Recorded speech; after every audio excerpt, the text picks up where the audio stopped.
Welcome, everybody, back to the Real Wealth Solutions podcast. I am your host, Greg Scully. Joining me today is my wife and business partner from the upstairs office room, Kim Scully. Good afternoon, Kim. How are you? I'm very well, Greg. How are you? I'm doing great. And today joining us, we have Duc Ong joining us from across the nation and an ocean from Hawaii. This is part of our Road to 500 series where we bring on people with a bit more experience than probably most of us and what many of us are striving towards, and just kind of hear their story a little bit, share some wins, some losses, some lessons learned along the way. And Duc, if you don't mind, I'll turn it over to you. We can get you to do the introduction. Tell us a little bit about yourself and we'll get going. Absolutely. Thank you so much for having me on the show. So I started investing in 2008 kind of accidentally. My family got into Forex day trading, and initially they were successful, but then they ended up leveraging the house, and then they couldn't afford to pay it. So I had to come in and take over the mortgage and the title, and they've been renting for me ever since. And then since 2008, the Orange County real estate market went up. So I was able to access that equity to then invest in both a primary residence condo in Honolulu, which is where I am now, and a 3-unit in Indianapolis with a partner. And since then, I've sold that 3-unit and got into the Pittsburgh market. Started with a single family there with another partner, and then that led to another 10 units, another single family, and a 4-unit with a third partner. So 15 units in Pittsburgh. And then I also got into the larger multifamily space, first as an LP in 3 deals, Atlanta, El Paso, and Longview. And since then, the Atlanta one exited. And similarly, along that path, I also got into a JV deal with 3 other partners at Tri-City Equity Group. We first purchased a 52-unit in Saginaw, Michigan. And then we went on to do a 48-unit syndication in El Paso and another 57-unit syndication in El Paso. And then we partnered with another group to do a 72-unit syndication in Salem, Virginia, and a 22-unit JV in Saginaw again. And we have 48 units under contract in El Paso that's supposed to be closing next month. And also I'm a real estate agent specializing in working with investors. Yeah, that's impressive because you got your fingers in like every aspect of real estate investing, from single family to LV to being GP. Are any of them syndications? Are you doing syndications as well on the active side? Yeah. So 3 of the deals I'm a GP in, the 48, okay, 57, and the 72. And besides for the one that exited, I'm still in 2 other LPs. That's impressive. And because out of your bio, 883 units, sounds like that's about to go up over 7 states. So let's talk about that a little bit. Before we started recording, you're in Hawaii. I mentioned that we were from Alaska till just a little bit ago. And that's where we got started. So everything was out of market. We just weren't interested in investing back home. Did you have any reservations about going outside of your market, or did you experience any significant challenges by working from home and being in 7 different states? Clearly you figured it out, but how was that initially from a mindset point of view? Any apprehension? Well, so the that first deal in Pittsburgh was really where I kind of built out these systems and assigning the roles. So with my partner in Pittsburgh, I mainly handle the back office stuff, like basically anything that can be done behind a computer. And then he does the boots on the ground, the property management and asset management too at that level. And being in Hawaii, I was forced to be organized and create systems and accountability for all my partners that are local to those markets. because I didn't really have a choice. Like there's not much multifamily that produces yield in Hawaii. Like cap rates are sub 5 generally. So cash flow is pretty light here. Play here is mostly about appreciation. So while I still also invest here on the appreciation play, it's mainly with primary residences. And on the mainland, I usually do multifamily for cash flow. I just have a quick question. When you started, so you said you went in and did a family rescue. Were you in Hawaii and they were in California? Yep. Okay. So it's always been long distance. Yeah. It's kind of always been forced to be long distance. So I kind of had to adapt and develop the processes around that. So sure. Yeah, but that's like a lot of getting growth in this business relies on partnerships. It is very difficult to do it all alone. It'd be nearly impossible for you to do it all alone and be in 7 states without a whole lot of travel and time and resource dedication. Is that continue to be your role? Is the back end stuff kind of, I'm guessing, logistics, maybe underwriting, systems, checklists, scheduling, legal? I don't know. You tell me. And is that where it continues to be, and that's where you've kind of found your niche in your partnerships, that strength? Yeah. So my role with Tri-City Equity Group is investor relations, underwriting, and the finances. So I handle kind of all the stuff that can be done behind a computer. And my partners handle the other stuff, like the asset management, the CapEx projects, that kind of thing.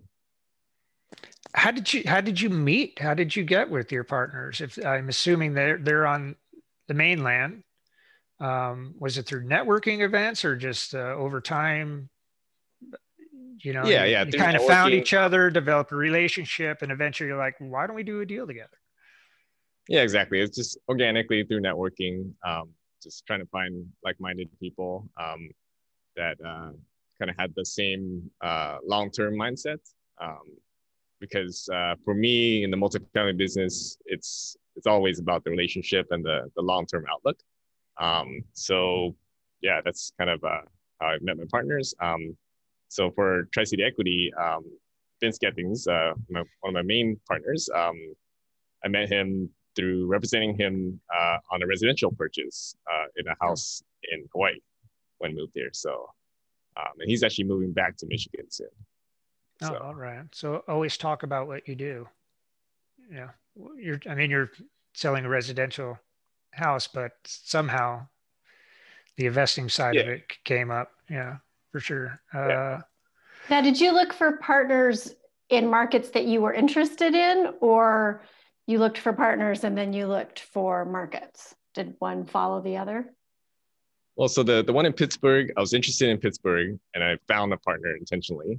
But the Michigan one, it was mainly because Vince already had the portfolio there and the connections.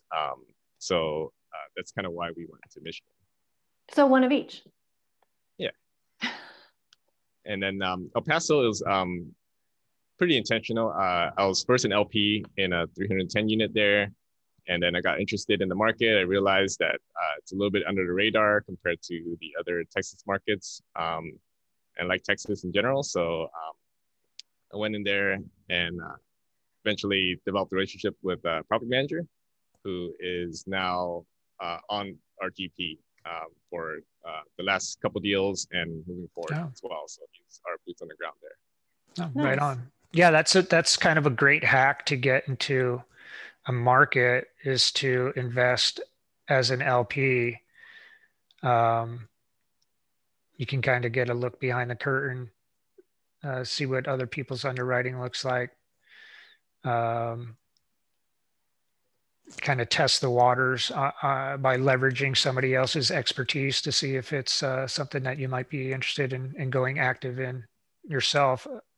With your LP investments, I'm just wondering, are they consistent with the same sponsors, or have you invested with multiple groups. How did that play out? Because we did a little bit of LP stuff. I'm sure it's a whole lot easier just to hand somebody money than it is to do this stuff actively. How did those LP relationships develop? Through networking again, and they were two different operators. So that first one in Atlanta, that one already exited, but the second and third one is with the same operator. Oh, all right. And it's also a great way to diversify, because to be active and benefit, being on the GP side of syndications, there is more opportunity for financial gain than being an LP, but there still is quite a bit to gain from just being a limited partner in multifamily syndication. So you're able to diversify risk, diversify return on effort as well. Can you talk about that a little bit? You're doing residential stuff, you're an LP, you're a GP. You got a preference? Or are you just a glutton for punishment that you choose to be as active as you are? Because it's not, I don't consider this easy. It's dynamic, but I wouldn't say that this is an easy business. There's a lot going on to manage these properties. Yeah, I definitely prefer being an LP. If I had infinite money, I would just be an LP and everything.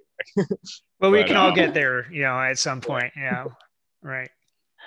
And I would encourage anyone who's interested in becoming a GP to first be an LP in at least a few deals. And part of that for me was pretty intentional. I knew that in order to become a GP, I had to build a track record. And one of the best ways to leverage other people's track records is just to be an LP in the deals. And that actually really helped with our first deal as far as qualifying for the loan and convincing the bank to take us seriously, mainly because, the track record and the credibility that built by borrowing other people's credibility. So yeah, that's a great point, is you can go in cold and maybe get nowhere. But if you do have some financial means to deploy and get involved with multifamily, like you said, leveraging other people's experience, it does bode well for credibility with a lot of people. They're like, oh, okay, yeah, he's an LP, but he's not a complete novice to this industry, because you vetted GPs, you understand the market theoretically. There's plenty of people that just deploy money and hope for the best, but you sound like you're more of the active / passive combination investor. Your limited partnerships are in markets you understand with people you trust. You're not just deploying money and sitting around. Yeah, and I prefer being an LP in my own deals the most, because I have control over the outcome, and I can pretty much predict where it's going to go. So, like going way back when you first got started, it was with the passive investing then on the multifamily side. Yeah, as far as the larger multifamily. Okay. So I was active on like the smaller multifamily, but it's really a whole different animal. So. Yeah, it is, because we got started. That's irritating when you don't turn down your phone when you're on a podcast. We'll take care of that real quick. Sorry about that. We're negotiating an LOI right now, so you know how that is. There's a lot of communication going back and forth. But in any case, yeah, we got started doing like turnkey single family rentals out of Memphis. We realized very quickly that was going to have some significant limitations, because basically we were buying at retail, and we're like, oh, we're going to need 50 of these to accomplish anything that is going to create the kind of cash flow that we want, long term. So we switched gears as well, got in a syndication as an LP while we were actively trying to do other stuff. but yeah, there's certainly things that transfer from the residential side to multifamily, but there's a lot of things that don't. And I don't think that's necessarily realized. And that can creep up on the lending side too. You might not get a whole lot of credit for residential experience when it comes to multifamily lending. Did you run into any barriers like that? Yeah, I mean, it's like in the larger multifamily space, they're more interested in their track record in large multifamily. And, you know, of course, the net worth and liquidity, and less so the kind of DTI and personal credit stuff on the residential side. But yeah, I mean, we definitely had issues with lending on our first syndication. Our first lender promised us great terms, and then they backed out. So we ended up having to go with the backup option, like kind of pretty late in the deal. But luckily, we were able to squeeze it in before the close deadline. But that was really stressful. So one lesson from that was always have multiple lenders kind of going parallel, and to not like stop the process on any of them until you know for sure you got it locked down. So yeah, well, that goes into, I was just going to get started on kind of the lessons learned, things that you would do now, or things that you do now all the time that you wish you were doing all the time back in the day. Any other things you can add to that? I agree. We kind of multi-track lending as much as possible. One thing that I think we do a better job of earlier is structural due diligence, trying to disqualify properties earlier in the due diligence. And not usually, it used to be for us, it was like disqualify it financially first, but then we want to try and peel back the layers as much as possible, as early as possible on the due diligence side. Anything else on the list of things that you're doing better now than you had done previously? Insurance is always one of those things that I forget about. You think like, well, in the residential space, it's pretty easy, but it's not that easy in larger multifamily because it takes a long time for them to even come up with a policy for you to buy it. So it's not just a matter of paying the deposit. It's, there's a lot of back and forth.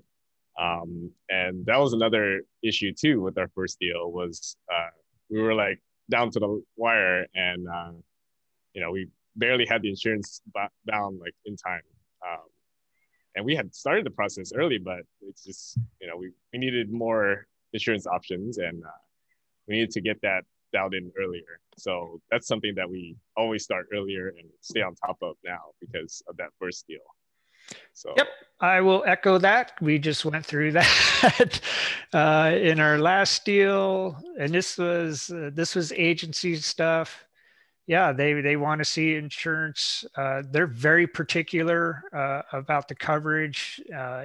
In our experience, it's always come down to is you lending guys talk to the insurance guys here and figure it out. I'm not going to be an intermediary between you because you're talking a bit of a different language. I can keep up a little bit when you're getting into these minute details. You just got to talk directly. So, and we were just waiting. We're like, so is the insurance approved? Are you guys fine? Are you guys fine? Oh, we'll check with the lead underwriter. And they're like, well, they haven't gotten to it yet because of this. And if you've got 2 weeks left before closing and you have to get a new policy completely rewritten, you're going to probably use every single hour of those 2 weeks to get it together. So I think that is one that kind of sneaks by people, is to engage them very early. Not only that, but just from the underwriting point of view, insurance has been going up so much, and everybody's continuing to talk about how it will continue to go up. So it surprised me how much say the lender had in what the insurance was going to be. But I mean, if you think about it, they're your biggest partner. So yeah, especially on the agency side, they definitely got their fingers in it on how it's written. How many do you typically look for a quote? Do you hit several different insurance? Do you have a magic number that you look three. at? Like Three? try to get like 3 quotes. Yeah. Mm-hmm. And they vary widely? Sometimes. But well, usually it's like one broker will get us several quotes too. So then like, we just look at the best quote that that broker has. But we're always trying to like look at other brokers too to see what they have. So yeah, just like the lending, it's just like you always want to have multiple options until like you're ready to close, because you never know, like anything can happen, before closing. So Yeah, and usually something will, or maybe two or three things will happen. yeah. I mean, seriously, our last closing, it was 8 months, I think, from receipt of the first T12 and 5 or 6 months from going under contract. And it's a nice long time. Yeah, sometimes that's just the way it goes. From a buying criteria standpoint, have you made any adjustments over your career? Have your tastes changed? I know we are also in the value add kind of cash flow space. The pricing on that has gone up basically, and is more reflective of like core plus stuff. It's like, wow, do we really have to buy this C class stuff with a lot more of a risk profile to it when we can get this 99 B class at just a slighter returns projections? I'm just curious, has the market dictated any changes in your strategy, or has experience changes made any changes? One of our criteria is just the size of the deal. So initially we were focused on kind of the smaller, like 50 to 100 units, but now we've expanded the upper limit to bigger and bigger deals as we build more strategic partnerships, which will allow us to do bigger deals, and also a flight to higher quality assets.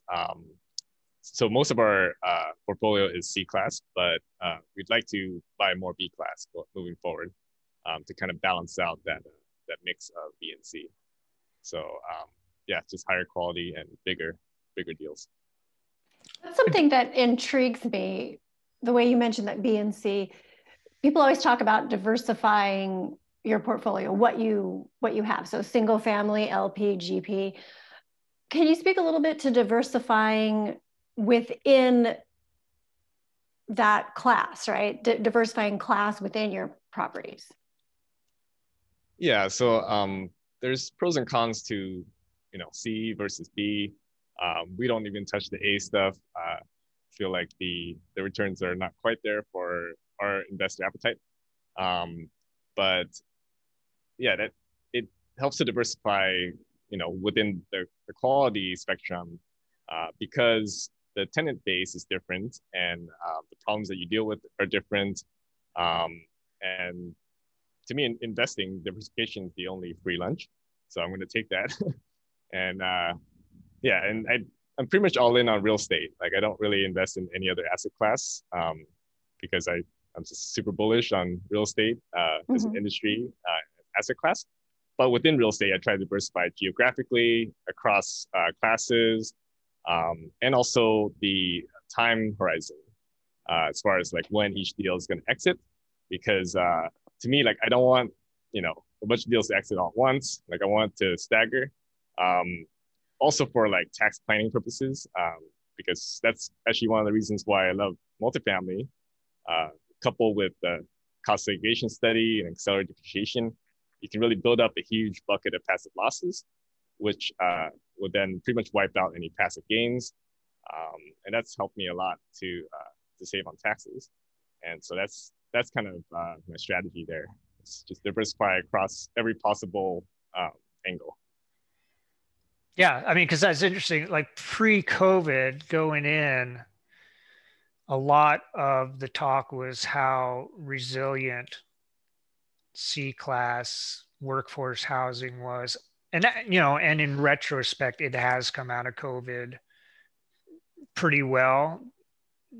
I remember there was a decent amount of conversation that A class was actually the most exposed pre-COVID because there was potentially supply problems and it was just overpriced for a lot of the population. That changed very quickly. So what today's forecasted exposure to market changes could be much different depending upon, hey, whatever black swan event type thing is around the corner. So in any case,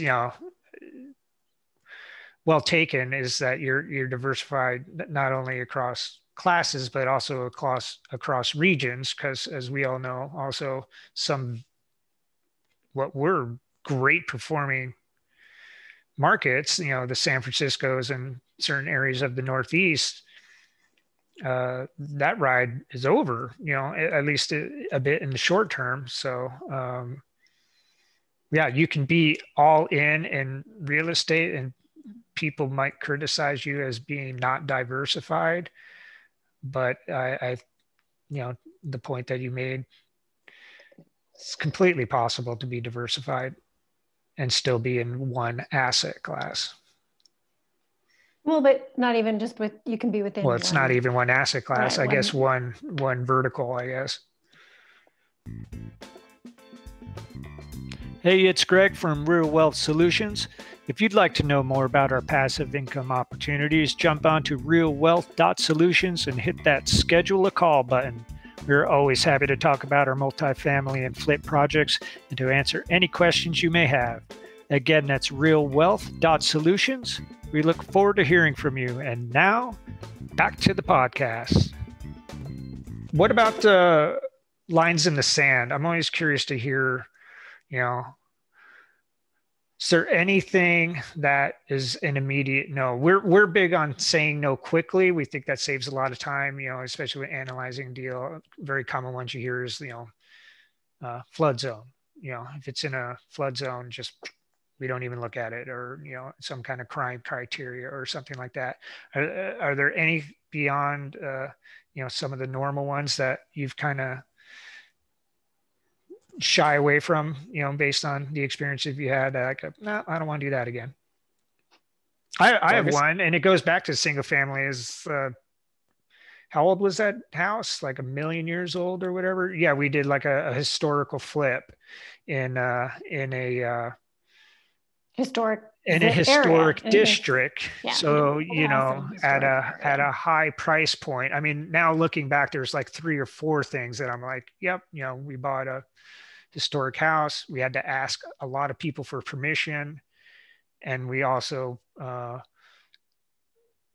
didn't have a very broad potential buying pool for like your typical flip business plan. So there's 3 good ones there. Well, I guess going back to the 3-unit in Indianapolis. So that one, we were just another investor in a sea of investors.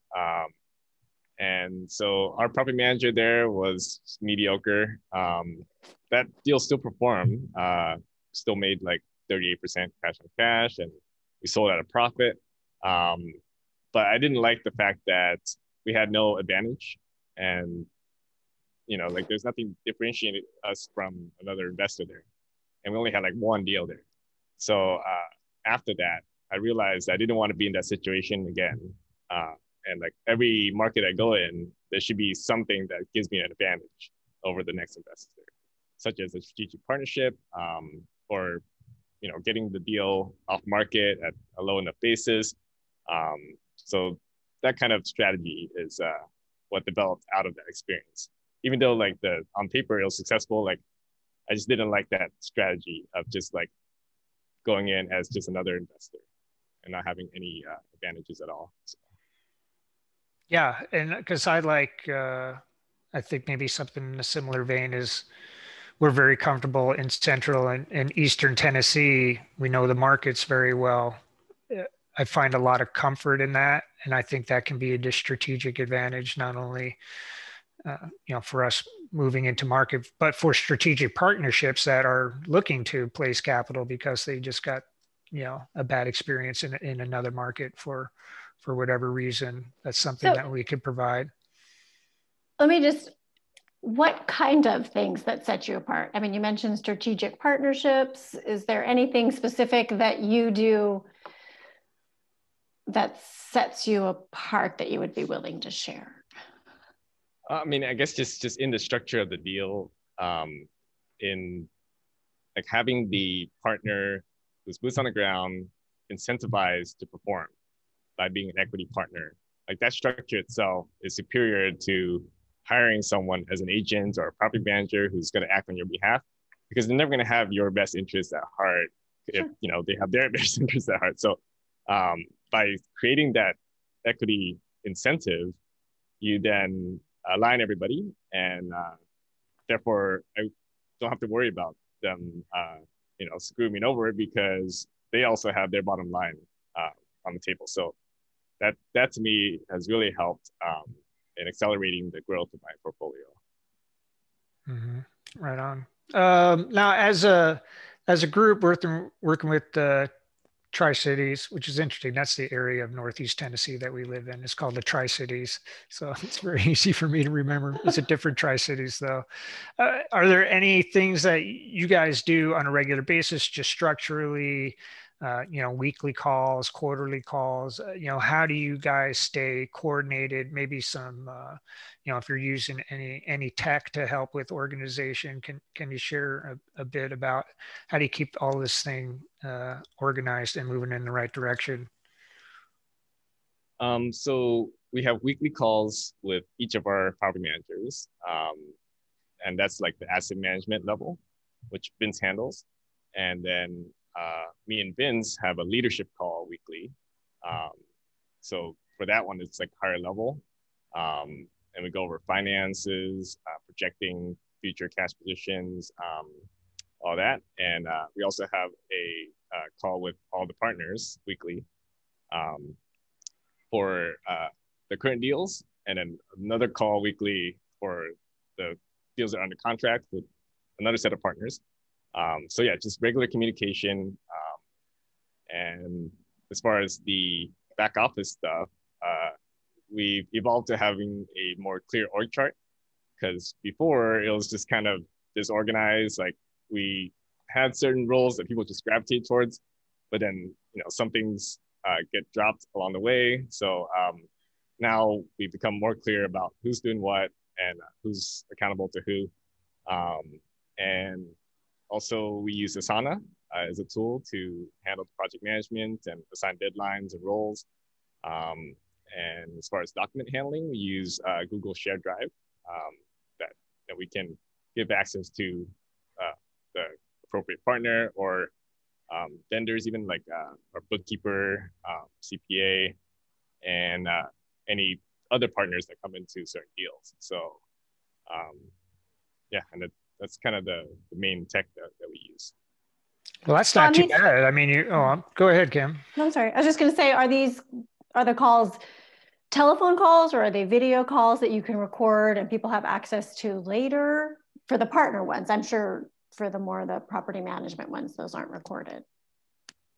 Yeah, so yeah, Zoom calls, because typically it's not just talking, it's a lot of screen sharing and going over underwriting. So yeah, Zoom calls. I mean, I guess the technology is really what's enabled us to grow quickly, because we can scale. Like we can outsource certain things, and that allows us to build up our systems and be more efficient. So yeah, definitely Zoom calls.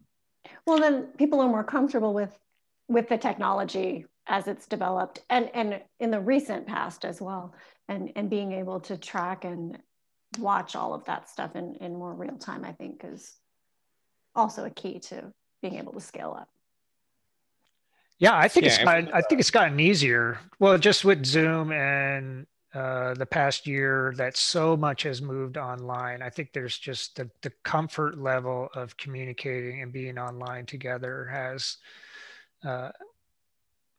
there's a lot more people, a lot more familiar with just basic online communication than there were 14 months ago.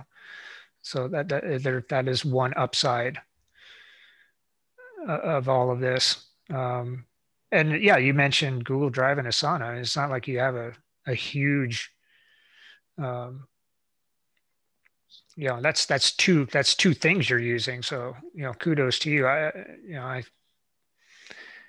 have tried different things, and it seemed like, gosh, now I just got to learn another app before I even figure out what to put in the app. I just got to figure out how to use this thing. So keeping it fairly simple. If you find something that works, just do it. If you're comfortable with, you don't need every bell and whistle.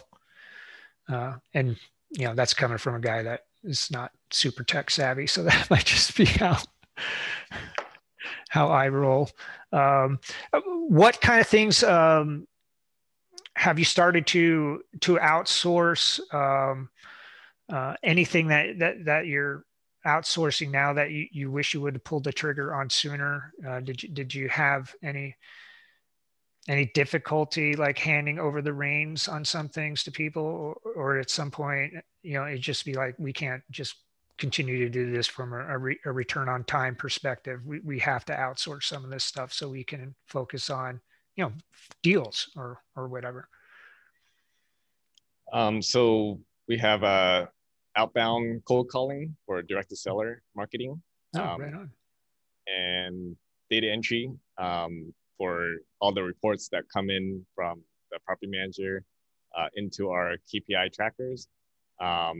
And a project that I'm actually working on like right now is to try to integrate all of the KPI trackers into a master tracker and build out a dashboard via Google Data Studio, which is a new thing that I just learned about, and I'm trying to outsource that to hire data scientists to help us build that dashboard out. And on the marketing side, I have a lot of the social media content amplification outsourced for our podcast, the Cash Flow Project. And I'm actually in the process of vetting and hiring more VAs to help with a lot of the other tasks that can be outsourced.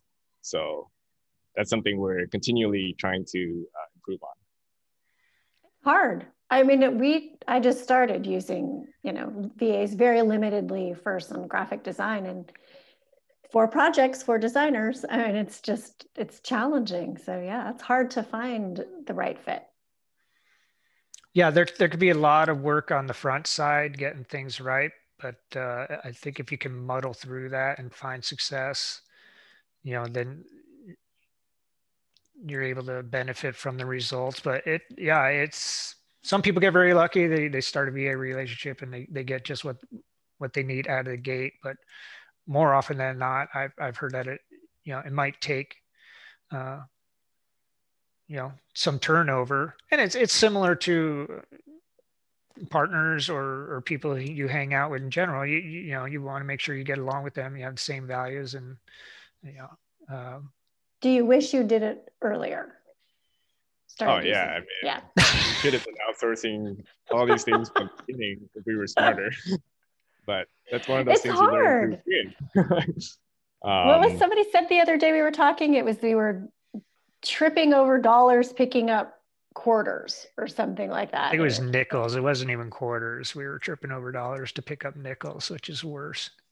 But I feel like sometimes that's some of those VAs and some of those processes that you do, you think, oh, I can't spend that. I don't want to do that. But it really more than pays for itself.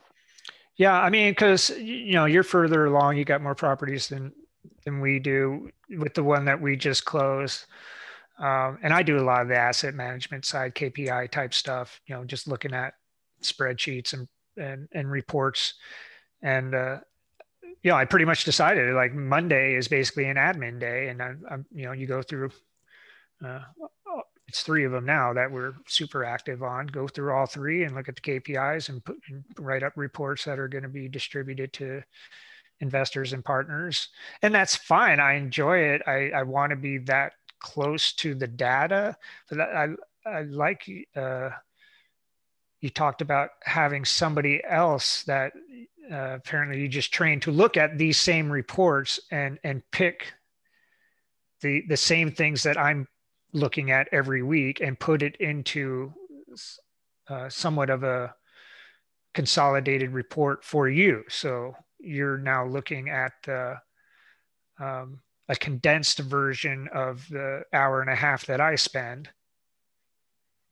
and being able to digest it much quicker without having to do the legwork. That's a nice tip. Yeah, exactly. I'm sorry. No, go ahead. No, go ahead. Doing what's the highest and best use of your time, right? And there's certain things that only I can do, certain things that only Vince can do. So like we should just do those things. And everything that's lower level that can be written down and a system created for, that should be outsourced. So like whenever we're doing those things that are tedious and, you know, kind of just a waste of time for us, like we're hurting ourselves because we're not doing the higher level things. Like we're not analyzing deals and, you know, putting in LOIs and doing the important things. So I think a lot of that kind of lower level admin stuff, it's like not having outsourced it earlier was just because like we didn't have it clarified, like we didn't have a clear system.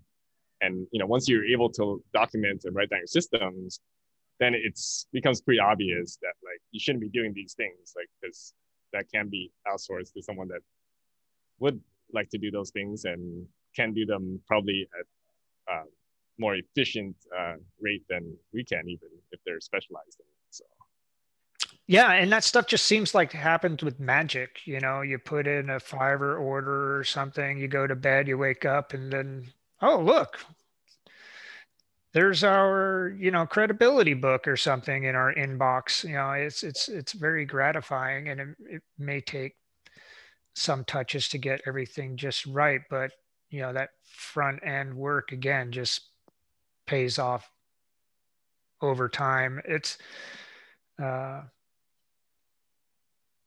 you know, and that's kind of where we're at. We feel like, you know, we're kind of at a plateau where we're starting to figure out, okay, we need to, you know, turn over some of this stuff so that we can focus on higher value tasks ourselves. Where do you find your VAs? Is there one platform that you prefer over another? Is it depending on what the job is?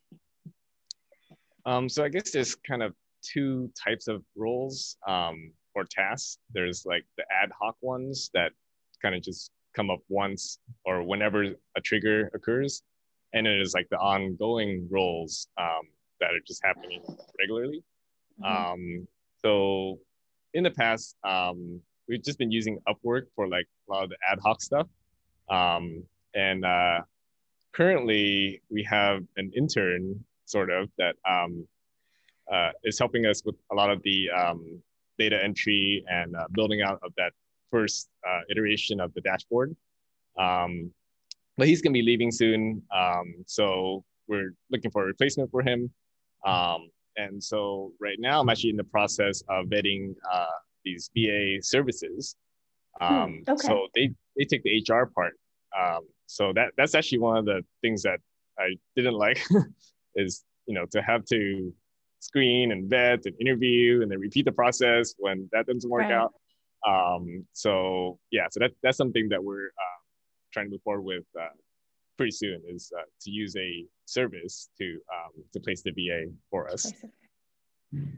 Smart. And of course, you're outsourcing the outsourcing. Yeah. You're VAing the VA kind of. Yeah, and that's the vision, is to ultimately have a VA like chief of staff who would then be the direct report to the partners, and that way we don't have to deal with the VAs below that chief of staff person. Sure. Yeah, it's kind of sounds like the equivalent of an office manager if you were in brick and mortar, you know, type thing. It's like somebody is kind of controlling everything below a certain level, and then that person reports to people or persons that are doubling down on their strengths that actually move the needle. No, that's awesome. What we'd like to dive a little bit into mindset, personal growth type thing. You know, there's a lot going on in this business. We were on a recording earlier today with a couple of brokers. We all agree that none of us ever have any days off once, you're into real estate full time. Most of us don't mind that, but it can be a business that can overrun your life and sometimes does at a necessity, because there's hard deadlines that have to be met. But even in the interim, I think there can be a tendency to always be working. Do you have any routines that you've developed that just help you keep on track, help you keep the work-life balance? Are there things that you enjoy where you're just like, you know what, the phone's staying right there on that table right there, and I'm gonna go to the beach. To the beach, yeah, because that's all it is down there, right? I mean, yeah. How do you control it all, man? I have a morning routine. So meditation and yoga is definitely part of my morning routine that I've been doing for a long time now, even before the whole real estate thing. Also surf.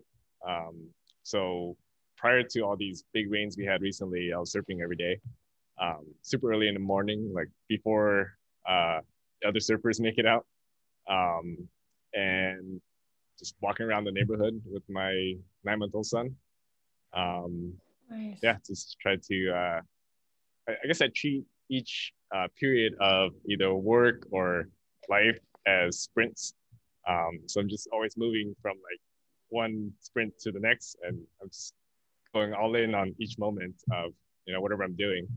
So when it comes to work, it doesn't even feel like work sometimes. Like time just passes differently, because I guess I'm so into it and I enjoy the process. And I guess I'm less concerned about the outcome, but more just like how can I grow and develop my skill sets and be better at the task that I'm doing to ultimately, reach that financial freedom in the end. So, right on. So again, you're still active on the as an agent then locally, yep. Is that correct? So, oh yeah, you have no time whatsoever. And a 9-month-old, extra no time. I mean, just like the multifamily, like it's just all about the deals, right? So like when a deal comes up, then it's just go, like right. Deals don't come regularly. Like, I have a couple listings coming up, and when there's listings, then it's like, it's time to crank out the work for those listings. But then, once it's on the market, it's not as much work. Well, especially now that we're in a crazy seller's market. But yeah, it's just, I feel like everything just goes in cycles. So, like I just kind of treat each section as like a season, and I just get through that season, and then there's the next one, and just put my head down and get to work. Well, I remember being back in Alaska, and I think we were on the same time zone, Alaska and Hawaii, most of the time or all of the time. You remember? No, not all the time, because Hawaii doesn't do daylight savings. So I'd be working. The tendency was to get up early, because if you get up at 8 o'clock, that's noon on the East Coast. People are like well into their workday getting stuff done, and you're going to wake up to a barrage of or emails or something with people wondering why you're not responding. So I tended to get up early, be available for, in my case, everything was in Eastern Standard Time. The upside was that about around 2 or 3 o'clock in the afternoon, those people were checking out, starting to eat dinner, and wrapping up their day. So there was less of a push in the later hours of the afternoon. One advantage, I guess, to the Pacific and Alaska time zone is if you can figure out a way to get up early, your day can still be over reasonably early. I don't know. Yeah, now being in Hawaii, you're forced to wake up early if you want to deal with, East Coast business, especially things that are time. So yeah, there's no option to like not be up early in the morning. So who's on the bad end of all these Zoom calls? Is that you? Oh no, I mean, You know, like it's are they like, not, like, hey, let's have the call at like 8 Eastern? You're like, really? Do we have to have oh it no, at I Well, mean, 8 we're Eastern that'd be okay if it was 8 Eastern in the PM? PM, right? but So do since you we're the have, partners, we set the time, right? you So get to choose. There you go. It's when you're the boss, right? So Yeah. is there any book or online program or class or something that you would recommend to someone, not just necessarily beginning, but ready to hit the next level? one little book that I really like is Rob Beersley's guide, definitive guide to underwriting multifamily. And we actually use a version of his model, um, mainly because I like how simple it is. Like it really just distills everything down to the most simple possible inputs, and yet it's pretty robust and it's able to produce month by month performance, which is critical, I think, in any underwriting model. And being an underwriter, like that's, I try to focus on the numbers a lot. Um, and yeah, as far as like syndications in general, I like Joe Fairless's book. That's pretty much the guide, I think, like when it comes to syndications in general. That one made it almost seem too easy. I was like, it's very well communicated and it's broken up into nice short sections and it's well written. And I'm like, it's a lot harder than this, but I mean, all the pieces are there. It's a good book. And I agree. Beardsley's book is great. I mean, and again, it's very simply laid out, not a lot of fluff, but everything you need to know is there. And some things. Well, I don't do any underwriting, and I read it and was able to follow along and get some things out of it. So I agree as well. Yeah, it can bring people just getting started. It might be a little bit of the drinking from the fire hose thing, but if you can sustain it, it'll bring you a lot of places fairly advanced that maybe some other out there don't quite go so far, especially if you're getting into the syndication, more institutional side. So yeah, I agree. It's a good book. The guy's super smart. What are you guys looking forward to in the rest of 2021? You got something closing, you're in acquisition mode. What does your crystal ball say? And then we'll get with Well, you we're here and see how it worked out. we're always in acquisition mode, opportunistically. Right. As long as it meets the underwriting. So the spreadsheet is always the gatekeeper for us. So yeah, and we're looking to grow. So we're looking to partner with other GPs, with other LPs, to try to build out our portfolio. And yeah, I think in any market cycle, there's opportunity. It's just a matter of finding it. So yeah, and multifamily in general, I feel like is pretty strong. I don't really see any fundamental shifts in the demand for rentals. In fact, I feel like that's only going to grow as this post-COVID world creates this bifurcation of this K-shaped recovery, where there are some people that are doing really well who already own assets inflate, while others are struggling.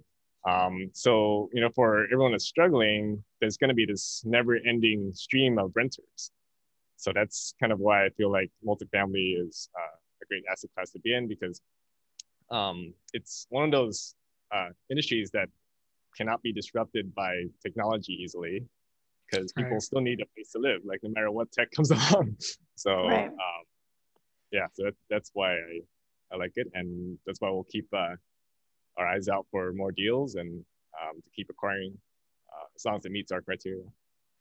Yeah, I think you're right on point there. It's like you can't just stop looking. I mean, if you stop looking, you know exactly how many opportunities you're going to get. It was a little frustrating. We didn't see a lot of price reductions or anything like that. Things softened up on the expectations going under contract, but not much changed. So we got one done during the thing, and so far so good. Duc, tell us about the podcast. What's going on over there? How we can get a hold of you, learn everything about what's going on in your world in Tri-Cities. Yeah, so we host a weekly podcast called The Cash Flow Project. It's on all the different podcast apps, iTunes, Stitcher. So the focus is to interview experts mostly in multifamily, but also some other vendors related to real estate. The goal is to help busy professionals who are seeking financial freedom to kind of learn more about the process and the nuts and bolts of multifamily investing. Sometimes we get pretty deep into the topics. Also to help passive investors, I wrote a little ebook called Passive Investing in Multifamily, which can be downloaded at tricityequity.com. And we also have a Facebook group, Honolulu Multifamily and More, where we have a monthly virtual meetup. We used to have real meetups back in the day, pre-COVID, but now it's all virtual. So you can always check that out on Facebook, Honolulu Multifamily and More. And my email is duc.ong, duc.ong at tricityequity.com. All right, right on. We'll drop all that in the show notes as usual. Couple of the big takeaways very consistently coming up in this series is key partnerships, outsource earlier, or at least begin outsourcing at some point. As you grow, everybody's time is finite, and to continue to grow, you have to double down on those things that you excel at and really move the needle. And some of the more task-oriented stuff, there are solutions for still getting that done, and they could be pretty reasonably priced, maybe with a little bit of work on the front side to get it done. So with that, I think we'll leave it there. Duc, appreciate your time. Lots of great insight. Congratulations to you. Over 8 states, that's not something that you hear a lot. So I think it's very inspiring for people that like, how do you invest out of state? How do you do this? Well, apparently you could just do it all. You could be you could be an agent. You could buy some houses. Maybe you'll get an MHP in there someday. Who knows? We'll see. We'll check back with you and see how it goes. But you're a great example of like, yeah, this can be done. So go out there and do it. And you can live in Hawaii at the same time. So Kim, you got anything you want to add? No, I just thank you for your time, and we really appreciate you sharing with everyone the lessons that you learned. Right on. All right. If you found some you think somebody would benefit from our conversation with Duc, we certainly appreciate you sharing it with them. And as always, reviews and shares are appreciated. And subscribing, right? That's the other thing we want to ask for, is people to subscribe. So for Kim, for Duc, I'm Greg Scully. Appreciate you joining us on the Real Wealth Solutions podcast. See you on the next episode.